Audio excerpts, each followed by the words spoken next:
Hello everyone, आज हम CBSE class 9th history chapter 3 Nazism and the rise of Hitler chapter का part 3 पढ़ेंगे। जिन्होंने भी पार्ट 1 पार्ट 2 नहीं देखा है वो देख ले, मैंने डिस्क्रिप्शन में लिंक दे रखा है। तो चलो गाइज शुरू करते हैं।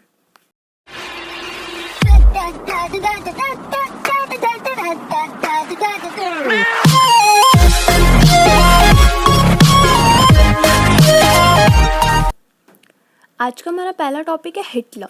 अब ये हिटलर कौन था? ये हिटलर पावर में आया कैसे जर्मनी के अंदर?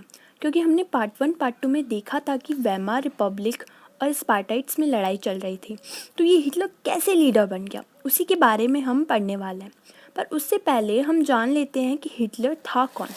ये हम बाद में देखेंगे कि हिटलर पावर में कैसे आया, उससे पहले हम जानते हैं कि हिटलर था कौन। ठीक है, सो एक्चुअल में ना जो हिटलर है वो ऑस्ट्रिया में पैदा हुआ था। ठीक है, ऑस्ट्रिया में 1889 में पैदा हुआ था। अब आप पूछोगे कि लीडर आप कह रहे हो कि वो जर्मनी का बना और पैदा वो ऑस्ट्रिया में हुआ, ऐसा कैसे? देखो मैं आपको बताती हूँ। जब जर्मनी में कैज़ार विलेम सेकंड था, जब राजा रानी के अंदर आता था, जर्मनी उस टाइम का जो कल्चर था जर्मनी का वो ऑस्ट्रिया से बहुत ज़्यादा मिलता जुलता था।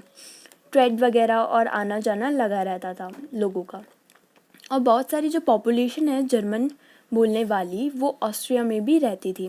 तो इसलिए जो पैदा हुआ था हिटलर, वो पैदा तो ऑस्ट्रिया में हुआ था पर उसका रिलेशन जो था वो जर्मनी की तरफ भी था। ठीक है, देशभक्ति की भावना जर्मनी की तरफ भी उसकी थी। ओके, सो उसने अपनी पूरी जवानी जो वो थी वो गरीबी में निकाल दी। ठीक है, और इसी गरीबी के कारण उसने फर्स्ट वर्ल्ड वॉर को ज्वाइन कर लिया था। फर्स्ट वर्ल्ड वॉर में उसने आर्मी को ज्वाइन कर लिया। तो उसने क्या काम किया, यानी उसकी आर्मी में क्या पोस्ट थी? उसकी आर्मी में पोस्ट थी मैसेंजर होते हैं गुप्तचर, एक एरिया की जानकारी दूसरे एरिया में पहुंचाता है और आर्मी को बताता है सारी की सारी बातें। तो ये काम था हिटलर का फर्स्ट वर्ल्ड वॉर के अंदर। ठीक है, मतलब एक कॉर्पोरल था। कॉर्पोरल का मतलब यानी होता है गुप्तचर। ठीक है, और उसने अपने ब्रेवरी के कारण, अपने साहस के कारण बहुत सारे मेडल भी जीते, क्योंकि ये बहुत मुश्किल होता है। ये एज अ मैसेंजर आप काम करो, क्योंकि ये बहुत मुश्किल होता है और अगर आप पकड़े गए तो आपको वहीं मार दिया जाता है। ठीक है, सो तो अब हुआ क्या? हिटलर ने ये देखा कि फर्स्ट वर्ल्ड वॉर में जर्मनी हार गया और वो बिल्कुल हॉरिफाइड हो गया। उसको बहुत ही डर लगा, उसको समझ नहीं आया कि ये कैसे हो सकता है। और जब उसने ट्रीटी ऑफ वर्सलिस की वो कंडीशन सुनी तो उसको तब बहुत ही ज़्यादा गुस्सा आया कि वेमार रिपब्लिक ने ट्रीटी ऑफ वर्सलिस पे साइन कैसे कर दिया। मतलब इतनी ख़राब ट्रीटी, तब भी जो हमारी वेमार रिपब्लिक थी उन्होंने साइन कर दिया कि दे देंगे 6 बिलियन पाउंड। कहाँ से दोगे? दोनों की दोनों चीज़ों ने जर्मनी का जो हिटलर है, यानी हिटलर जो बाद में जाकर लीडर बना, उसको बड़ा परेशान किया। अभी नहीं बना वो लीडर, अभी हम बात कर रहे हैं फर्स्ट वर्ल्ड वॉर एंड हो गया, ट्रीटी ऑफ वर्सलिस हुई, तो बड़ा परेशान था हिटलर। तो जस्ट एक छोटा सा मैसेंजर था आर्मी के अंदर हिटलर। ठीक है, सो उसके बाद क्या किया? 1999 में उसने क्या किया? जर्मन वर्कर्स पार्टी को ज्वाइन कर लिया। ठीक है, और मैं आपको बता दूं जो हिटलर था वो बोलने में बहुत अच्छा था। वो लोगों को बहुत जल्दी मोटिवेट कर देता था, कन्विंस कर लेता था, और इसी भाषण देने की जो उसकी क्वालिटी थी उसी के चलते ही वो जर्मन वर्कर्स पार्टी का एक बहुत बड़ा लीडर बन गया। और उसने जर्मन वर्कर्स पार्टी का नाम भी चेंज कर दिया। उसने वर्कर्स पार्टी का नाम चेंज करके national socialist German workers party रख दिया, और इसी को आप नाजी पार्टी कहते हैं। ये नाम थोड़ा सुना सुना सा लग रहा है ना? आप थोड़ा ध्यान से देखोगे तो आपने अपने चैप्टर का नाम है नाजिज्म है। तो नाजी एक पार्टी थी जिसको हिटलर ने ज्वाइन किया था, और नाजी पार्टी की जो सोच थी उसी को ही नाजिज्म बोला जाता है। ठीक है जी, तो आई होप आपको ये बात क्लियर हो गई होगी। ठीक है, तो अब जो हिटलर था उसने क्या किया था, क्या किया हुआ था कि नाजी पार्टी बना दी थी। नाजी पार्टी बन चुकी थी, जर्मन वर्कर्स पार्टी को ज्वाइन किया था और उसको बाद में इसने नाजी पार्टी में कन्वर्ट कर दिया। ठीक है, सो 1933 उसके अंदर देशभक्ति की ना बहुत ज़्यादा भावना थी, ठीक है। वो जर्मनी के लिए कुछ करना चाहता था और वो ये चाहता था कि जो ये पावर है वो हिटलर के पास आ जाए। हिटलर ऐसा चाहता था कि जितनी भी पावर है यानी जर्मनी को चलाने की वो हिटलर के पास आ जाए। और इसलिए उसने क्या किया, 1923 के अंदर वर्ल्ड वॉर ख़त्म होने के 5 साल बाद 1918 में वर्ल्ड वॉर ख़त्म हो गया था। उसके 5 साल बाद उसने जर्मनी के साउथ वाले पार्ट जिसका नाम था बावेरिया, उसने सोचा मैं ना बावेरिया में हमला करके मतलब कंट्रोल कर लूँगा मैं उसको, और उसके बाद ब्रेलिन में मार्च निकालूंगा, ठीक है। मतलब पूरा का पूरा जो जर्मनी है, तो जो जर्मनी का जो नीचे वाला पार्ट था उसने सोचा यहाँ पर यानी बावेरिया पर कब्ज़ा कर लूँगा और उसके बाद ना ब्रेलिन में मार्च निकालूंगा और सारी की सारी पावर्स जर्मन पार्लियामेंट से छीन कर अपने पास ले आऊँगा। पर वो इसमें फ़ेल हो गया। जैसे ही वो मूवमेंट करने के लिए निकला वैसे ही उसको वेमार रिपब्लिक की पुलिस ने पकड़ लिया, ठीक है। वेमार रिपब्लिक के लिए बोला अच्छा जी हमको हटाओगे, इतने शाने हो रहे हो तुम। और इसलिए वेमार रिपब्लिक की जो पुलिस थी उसने उनको पकड़ लिया और उस पर देशद्रोह का आरोप लगाया, जबकि वो था तो भक्ति था ना, वो देशभक्त था, जर्मनी के लिए बहुत कुछ करना चाहता था वो, पर उसको देशद्रोह के केस में अंदर डाल दिया गया। पर कुछ ही टाइम बाद वो छूट गया। अब जो हिटलर था उसको एक बात तो पता चल चुकी थी कि अगर वो रिवॉल्यूशन वगैरह करेगा ना तो कोई फ़ायदा नहीं है, वो जीत ही नहीं पाएगा, वो लीडर बन ही नहीं पाएगा। तो उसने दूसरा तरीका लगाया। उसने सोचा यार मैं एक काम करता हूँ, मैं एक इलेक्शंस लड़ता हूँ, क्योंकि अगर मैं इलेक्शन जीत गया तो मैं लीडर बन जाऊँगा, सिंपल सी बात है ना। तो उसके बाद 1928 में उसने इलेक्शंस लड़े। उसने सोचा इलेक्शंस लड़ूंगा, जीतूंगा और लीडर बन जाऊंगा। पर 1928 में जब उसने इलेक्शंस लड़ा ना तब उसको सिर्फ 2.6% वोट ही मिले, मतलब इतने कम वोट मिले। और आपको पता है जो हमारा जर्मनी था वहाँ पर क्या था, प्रोपोर्शनल रिप्रेजेंटेटिव्स था, यानी जितने परसेंट तुम्हारे लीडर जीते हैं उतने ही परसेंट लोग पार्लियामेंट में बैठेंगे। तो 2.6% तो कुछ भी नहीं होता, तो यानी हिटलर के पास तो कुछ भी पावर नहीं थी, ठीक है। पर उसी के 4 साल बाद जब इलेक्शंस हुए ना 1932 में, तब बिल्कुल एक शॉकिंग बात देखने को मिली कि जो हिटलर है उसकी जो नाजी पार्टी है उसको 37% वोट मिले। यानी इन 4 सालों में भाई साहब ऐसा क्या हो गया जिसकी वजह से हिटलर को 2.6% वोट से वो सीधा 37% वोट पे आ गया। आप जानते हो इस टाइम के बीच में क्या हुआ था? तो सुनो क्या हुआ था, इस टाइम के बीच में ग्रेट डिप्रेशन आया था, याद हो तो आपको 1929 में ग्रेट डिप्रेशन आया था, जिसके चलते जो हिटलर है उसने बोला कि मैं ग्रेट डिप्रेशन ख़त्म कर दूंगा। बहुत बुरी हालत हो गई थी ग्रेट डिप्रेशन में, 1929 में बहुत बुरी हालत हो गई थी जर्मनी की। बैंक्स जो थे वो कोलैप्स हो गए थे, जो बिजनेसमैन थे उनके बिजनेस बंद हो गए थे, वर्कर्स की जॉब वगैरह जा रही थी, ठीक है। मिडिल क्लास में एक प्रोलेटारिज्म वाली जो फीलिंग थी वो जाग गई थी, उनको लग रहा था कि वो दोबारा से गरीब हो जाएंगे, ठीक है। वो ये जो सिचुएशन थी वो पीक पे थी, जो लोग थे वो बहुत ज़्यादा परेशान थे और इसी का फ़ायदा उठाया हिटलर ने और नाज़ी पार्टी ने क्या करना स्टार्ट कर दिया, प्रोपेगेंडा करना स्टार्ट कर दिया। प्रोपेगेंडा का मतलब क्या होता है, specific type of basis directly AIM at influencing the opinion of people through the use of posters, films, speeches, etc. तो जो हमारी नाजी पार्टी थी उन्होंने प्रोपेगेंडा करना स्टार्ट कर दिया, डायरेक्टली लोगों को इन्फ्लुएंस करना स्टार्ट कर दिया, लोगों को बताना स्टार्ट कर दिया कि जी यही है आपकी सारी की सारी प्रॉब्लम्स सॉल्व करेगा हिटलर को वोट दो, यही आपको इस परेशानी से बाहर निकालेगा। हिटलर की जो नाजी पार्टी थी उसने हिटलर को ऐसे मशिया की तरह पेश किया, समझ रहे हो ना मेरी बात, कि जो नाजी पार्टी है उसने हिटलर को ऐसे मशिया की तरह पोर्ट्रे किया, जर्मनी लोगों को बताया कि यही है जो आपको परेशानी से निकालेगा, यही है जो डिप्रेशन को ख़त्म कर देगा, यही है जो ट्रीटी ऑफ वर्सलिस को ख़त्म कर देगा। यही है जो ट्रीटी ऑफ वर्सलिस, जो 6 बिलियन पाउंड देने थे और भी बहुत सारी चीज़ें थी, उसको ख़त्म कर देगा। और जो जो एरिया हमने खोया है उसको वापस पाने में भी हिटलर जो है वो बहुत अहम भूमिका निभाएगा। ठीक है, इसलिए आप हिटलर को वोट दो। ठीक है, ये प्रोपेगेंडा शुरू हो गया। ठीक है, ओके। सो और आपको पता है, मैंने आपको बताया था कि हिटलर जो था वो पावरफुल स्पीकर था। वो बड़े जोश के साथ बोलता था, लोगों में बिल्कुल खून खौल जाता था। मतलब जब वो बोलता था बड़ा मोटिवेटिंग स्पीकर सा था। ठीक है, तो वो ठीक है।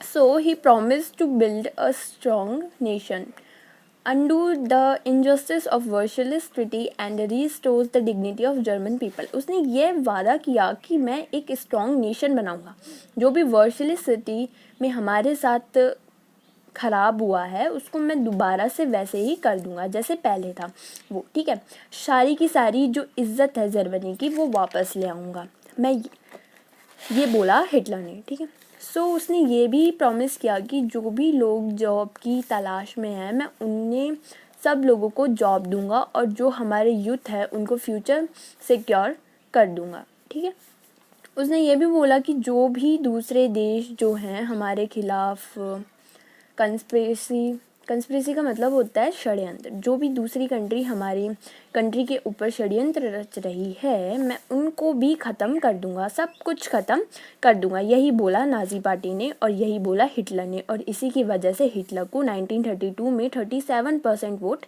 मिले और नाज़ी पार्टी उस टाइम की लार्जेस्ट पार्टी बन गई। अभी तक किसी को भी इतने ज़्यादा वोट नहीं मिले थे जितने हिटलर को मिले थे, जितने हिटलर की नाज़ी पार्टी को मिले थे। ठीक, और मैं बता देती हूँ कि नाज़ी पार्टी में प्रोपेगेंडा कैसे कैसे किया, लोगों ने इन्फ्लुएंस कैसे किया वो मैं आपको बता देती हूँ।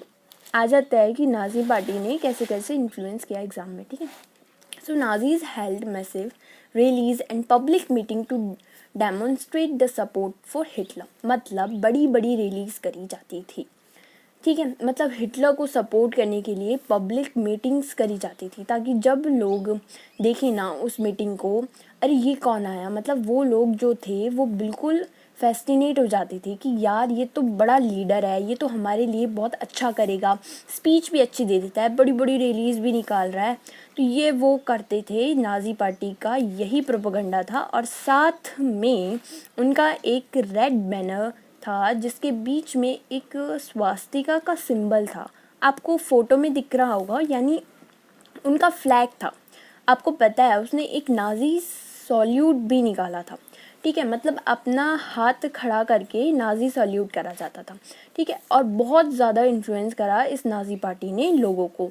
ठीक है, अपने बैनर से, अपने फ्लैग से, अपने लोगो से, अपने नाज़ी सल्यूट से, और बड़ी बड़ी रैलीज और बड़े बड़े रिचुअल्स रखे जाते थे। मतलब पॉलिटिक्स का ना एकदम ढंग चेंज कर दिया था उसने। पहले पॉलिटिक्स होती थी उसमें सिर्फ लोगों को स्पीच देते थे, पर उसने बड़ी बड़ी रैलीज और पब्लिक मीटिंग से ये सारी की सारी चीज़ें करी जिससे लोग इन्फ्लुएंस हुए, अपनी पावर को शो किया उसने। उसको लगा, बहुत सारे लोगों को लगा कि हाँ ये पावरफुल लीडर है, ये हमारी प्रॉब्लम्स को सॉल्व कर सकता है। ठीक है, so Nazi propaganda skillfully projected Hitler as a messiah, a savior, as someone who had arrived to deliver people from their distress। जो नाज़ी पार्टी करना चाहती थी वो उसने कर दिया था। उसने लोगों को विश्वास दिला दिया कि जो हिटलर है वो एक मसीहा है और यही आपका सवियर है और यही आपको इन परेशानियों से बाहर निकाल सकता है। ये नाज़ी पार्टी ने लोगों को यकीन दिला दिया। It is an image that captured the imagination of a people whose sense of dignity and pride had been shattered। मतलब लोगों की जो डिग्निटी थी, लोगों की जो इज़्ज़त थी, लोगों को लग रहा था कि यार कि हमारे जो हौसला है वो बिल्कुल डगमगा गया था। पर जब हिटलर आया ना, उसने लोगों को ये बताया कि मैं दोबारा से जर्मनी को वैसा बना दूंगा जैसा वो पहले था। तुम्हारा जो प्राइड है, तुम्हारी जो इज़्ज़त है वो दोबारा से लेकर आया। मैं ये भरोसा दिला दिया था हिटलर नहीं। और इसी की वजह से आपको पता है हिटलर को 37% वोट मिले। ठीक है, अब आपको पता है कि जिस भी पार्टी को सबसे ज़्यादा वोट मिलते हैं वो ही लीडर बनता है, और हुआ भी यही। नेक्स्ट टॉपिक है हमारा द डिस्ट्रक्शन ऑफ डेमोक्रेसी। तो आपको पता है जो नाजी पार्टी है उसको 37% वोट मिले थे, सबसे ज़्यादा वोट मिले थे, और इसी की वजह से 30 जैन 1923 को जो जर्मनी के प्रेसिडेंट थे जिनका नाम था हिंडनबर्ग, उन्होंने ऑफ़र करी चांसलरशिप। मतलब जैसे आपने इंडिया में होता है प्रेसिडेंट, मतलब प्रेसिडेंट सिर्फ नाम के होते हैं, सारे के सारे सिग्नेचर उनके होते हैं, पर उनकी पास इतनी पावर नहीं होती। वैसे ही जर्मनी के अंदर प्रेसिडेंट की पोस्ट थी। प्रेसिडेंट ने ये देखा कि सबसे ज़्यादा वोट मिले हैं वो नाजी पार्टी को मिले हैं, तो नाजी पार्टी का ही कोई बंदा चांसलर बनेगा। चांसलर यानी जैसे प्राइम मिनिस्टर होता है ना, वो ही सारे के सारे काम संभालते हैं। वैसे ही जो जर्मनी है वहाँ पर एक चांसलर की पोस्ट होती है। ठीक है, तो जो प्रेसिडेंट है उसने देखा कि ज़्यादातर वोट जो मिले हैं वो नाजी पार्टी को मिले हैं, तो नाजी पार्टी के ही किसी पर्सन को लीडर बनाना पड़ेगा। तो उसने देखा कि हिटलर जो है वो नाजी पार्टी का सबसे बड़ा लीडर है, और इसी वजह से हिंडनबर्ग ने हिटलर को चांसलरशिप की पोस्ट ऑफ़र करी। हिटलर मान गया, इसलिए ही तो आया था वो पॉलिटिक्स में, ताकि उसको पावर मिल जाए। अब वो आ गया भाई साहब पावर में। ठीक है, और जो नाजी पार्टी थी ना, उन्होंने कंजर्वेटिव लोग थे ना, उनको भी अपने साथ मिला लिया था। कंजर्वेटिव लोग पता है ना आपको कौन है? पता हो तो भी क्या, मेरे को तो पता नहीं है। कंजर्वेटिव जो राजा रानी पे बिलीव रखते थे, जो पुरानी सोच वाले थे, उनको लगता था कि राजा रानी वाला जो ये सिस्टम है ना, ये नहीं हटना चाहिए। तो नाजी पार्टी ने उनको ये बोला कि राजा है, ये हिटलर है, आपको राजा है, अभी रुक जाओ, थोड़ा सब्र रखो, डेमोक्रेसी हटा देगा है। तो ये हिटलर, कंजर्वेटिव लोग भी इनकी साइड हो गए। ठीक है जी।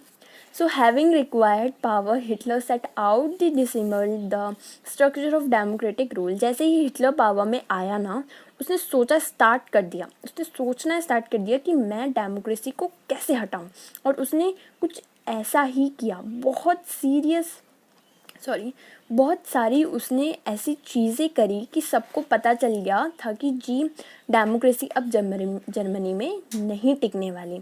ऐसा क्या किया हिटलर ने, देखो। Mysterious fire that broke out in the German parliament building in Feb. अब आपको पता है जो हिटलर था वो तो चांसलर बनना ही नहीं चाहता था, वो तो डेमोक्रेसी लाना ही नहीं चाहता था, वो तो डिक्टेटरशिप लाना चाहता था। वो ये चाहता था कि जो मैं बोल दूँ बस वही हो। ठीक है, डेमोक्रेसी में आपको लोगों की बात सुननी पड़ती है, पर जो हिटलर चाहता था वो ये चाहता था कि जो भी हो ना वो सिर्फ मेरे कहने पर हो, और इसलिए उसने सोचा कि डेमोक्रेसी हटानी पड़ेगी। और हुआ क्या, फरवरी में बिल्कुल हिटलर के लीडर बनने के कुछ ही दिन बाद एक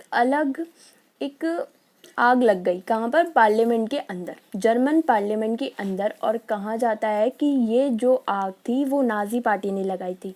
अब तुम सोच रहे होगे कि भाई साहब नाजी पार्टी जीत तो गई थी, तो वो अपने ही पार्लियामेंट में आग क्यों लगाएगी? इसका एक रीज़न है, बड़ा शातिर दिमाग था उनका। देखो क्या था, the fire decree of 28 Feb 1933 indefinitely suspended civics rights like freedom of speech and assembly that had been guaranteed by the Weimar Constitution। Hitler ने थोड़ा दिमाग दिखाया, उसने कहा कि यार मान लो अगर मैं यहाँ से डेमोक्रेसी हटा दूंगा डायरेक्टली, तो लोग जो हैं वो स्पीच देंगे, बोलेंगे कि हटाओ हटाओ, हमें नहीं चाहिए हिटलर, हमें तो डेमोक्रेसी चाहिए। लोग ऐसा करेंगे।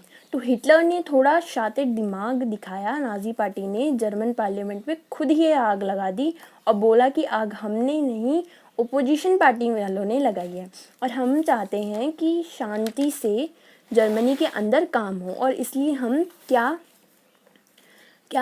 ला रहे हैं, एक फायर डिग्री ला रहे हैं जिसकी तहत कोई भी ओपोजिशन का लीडर हमारे खिलाफ कुछ ना बोल पाए, नॉर्मल लोग हमारे खिलाफ कुछ ना बोल पाए, और हम अपना काम शांति से करते रहें। ठीक है, ये बोला नाजी पार्टी ने। और नाजी पार्टी ने जितने भी right to freedom of speech ये सारे के सारे सस्पेंड कर दिए। अब कोई भी हिटलर के खिलाफ नहीं बोल सकता था। ठीक है, और इसी का फ़ायदा उठाते हुए हिटलर ने क्या किया, जो उसके सबसे बड़े एनिमीज़ थे, जो कम्युनिस्ट थे, ठीक है। कम्युनिस्ट ये कभी नहीं चाहते थे कि जर्मनी के अंदर डिक्टेटरशिप आए, और इसी का फ़ायदा उठाया हिटलर ने। और हिटलर ने इन सब को, जो भी लोग हिटलर के ख़िलाफ़ बोलते थे, उनके एनिमीज़ थे, कम्युनिस्ट हो गए, और भी बहुत सारे लोग उनको कंसंट्रेशन कैंप में डालना शुरू कर दिया। अब कंसंट्रेशन कैंप क्या होता है? कंसंट्रेशन कैंप ना एक ऐसी जगह होती है, जब मैंने चैप्टर स्टार्ट किया था तब मैंने आपको बताया था, कंसंट्रेशन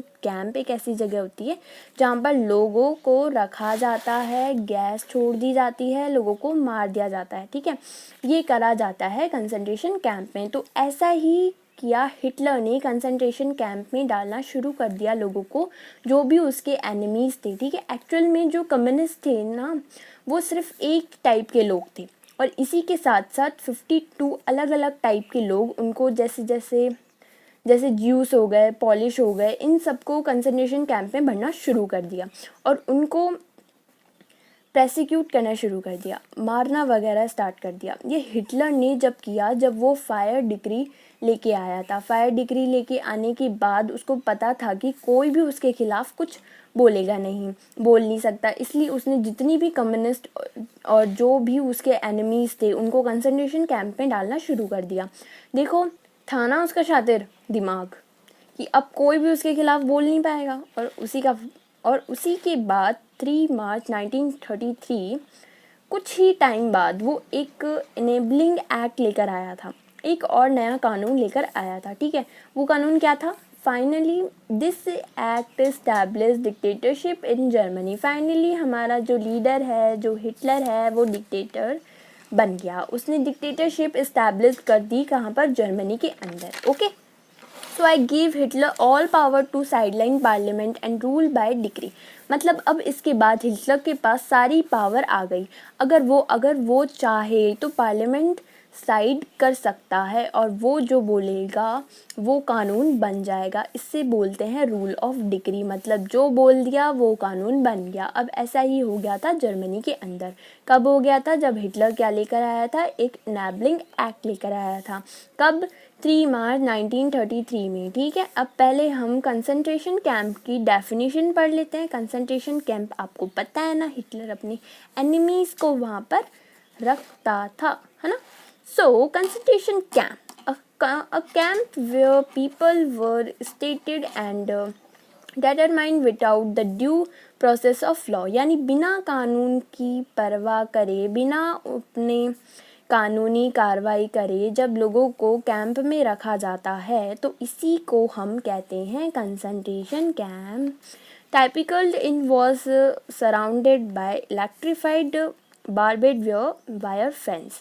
इसका मतलब है कि क्या होता था, कंसंट्रेशन कैंप के आसपास इलेक्ट्रिक वायर लगी हुई होती थी, ठीक है, जैसे कोई भी बंदा कंसंट्रेशन कैंप से बाहर ना जा पाए, ओके। तो हमने समझ आ गया कि इनेबलिंग एंड लेकर आया था हिटलर, और इसी के साथ उसने क्या किया कि all the political parties and trade unions were band except for the Nazi party and it's facilities. यानी जो जो लोग नाजी पार्टी को सपोर्ट करते थे और जो ट्रेड यूनियंस नाजी पार्टी को सपोर्ट करते थे, सिर्फ उन्हीं को रखा गया, बाकी सबको बैन कर दिया गया। सारी की सारी पॉलिटिकल पार्टीज़ को बैन कर दिया गया, नाजी पार्टी को छोड़ के, ठीक है। तो मतलब अब हिटलर अपना रूल चलाने लग गया था, और साथ ही में उसने क्या किया, the state established complete control over the economy, media, army and judiciary. अब जो हिटलर था, वो मैं कहूँ जो गवर्नमेंट थी, क्योंकि अब सब कुछ हिटलर का ही था, तो अब हिटलर की गवर्नमेंट बोलो या हिटलर बोलो, बात तो एक ही है। उसने क्या कर लिया था, पूरा का पूरा कंट्रोल कर लिया था इकोनॉमी पर, जर्मनी की मीडिया पर, जर्मनी की आर्मी पर, और जर्मनी की जुडिशरी पर, ठीक है। अब जो हिटलर बोलता, जो इकोनॉमिस्ट है वो भी वही करते, जो मीडिया है वो वही छापती जो हिटलर बोलता और नाजी पार्टी बोलती, आर्मी वही करती जो हिटलर बोलता, और जुडिशरी भी वही करती जो हिटलर बोलता। यानी सभी कुछ हिटलर के हिसाब से चलने लगा। अब हिटलर को समझ आ चुका था कि अब ये जो मैं कर रहा हूँ ना, पक्का लोग कुछ ना कुछ तो करेंगे। तो उसने क्या किया, अलग अलग टाइप की पॉलिश फोर्स भी लगा दी ताकि लोग उसके खिलाफ ना बोले।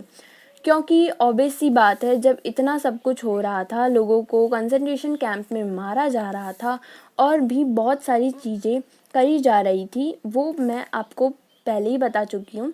तो इसलिए special surveillance and security force were created to control and order society in ways the Nazi wanted. इसका मतलब है स्पेशल सर्वेलेंस और सिक्योरिटी फोर्स बनाई गई, ताकि क्रिएट करी गई, ताकि सोसाइटी को कंट्रोल करा जा सके। जैसे नाजी पार्टी चाहती है, क्यों? नाजी पार्टी को पता था कि लोग अपोज करेंगे और इसलिए नाजी पार्टी ने दिमाग लड़ाया और सिक्योरिटी फोर्स बना दी अलग अलग की, ताकि कोई भी हिटलर के खिलाफ ना बोल पाए और नाजी पार्टी जैसा काम करना चाहे वो कर सके। ठीक है। तो एक रेगुलर पुलिस तो थी जर्मनी के अंदर, उसी के साथ साथ SA जिसको कहा जाता है स्टॉर्म ट्रूपर्स, उसको भी चालू कर दिया। ठीक है। अब स्टॉर्म ट्रूपर्स थे, उन्होंने किस टाइप की पुलिस आती थी? तो गेस्टापो आती थी, जिनको सीक्रेट स्टेट पुलिस भी कहते थे। SS यानी प्रोटेक्शन स्क्वाड्स भी आती थी। प्रोटेक्शन स्क्वाड्स होती है जो नाजी पार्टी के लीडर थे ना, उनके लिए बनाई गई थी। क्रिमिनल पुलिस वगैरह भी थी। ठीक है। और साथ ही में सिक्योरिटी सर्विस भी, जिसको SG बोला जाता है। ऐसे पुलिस फोर्स कलेक्ट कर ली थी हिटलर ने सोसाइटी पर कंट्रोल करने के लिए। और इसी के साथ नाजी पार्टी थी, उसने एक स्टॉर्म ट्रूपर्स को, जो जितनी भी पुलिस फोर्स थी, उनको एक्स्ट्रा कॉन्स्टिट्यूशनल पावर दे दी थी। ठीक है। यानी ऑर्गेनाइज्ड फोर्स के पास एक्स्ट्रा कॉन्स्टिट्यूशनल पावर आ गई थी और उन्होंने नाजी स्टेट को डिक्टेटेड क्रिमिनल स्टेट में कन्वर्ट कर दिया था। ठीक है। People could now be detained in Gestapo torture chamber, torture and arrested without any legal process. यानी जो अलग अलग टाइप की पुलिस फोर्स थी, वो लोगों को पकड़ रही थी, टॉर्चर चैम्बर में ले जा रही थी बिना किसी लीगल प्रोसीजर के। मतलब जो चाहे वो करती थी, वो लोगों के साथ मतलब बहुत बुरा हो रहा था। तो इसी के साथ हमारा ये वाला पार्ट यहीं ख़त्म होता है। मैं आपसे मिलूँगी अपने नेक्स्ट पार्ट में। आई होप आपको वीडियो बहुत पसंद आई होगी। अगर वीडियो पसंद आई है तो वीडियो को लाइक करना, चैनल को सब्सक्राइब करना मत भूलना। अगर कोई भी प्रॉब्लम हो तो प्लीज़ मुझे कमेंट करके ज़रूर बताना। So thank you so much guys for watching the video.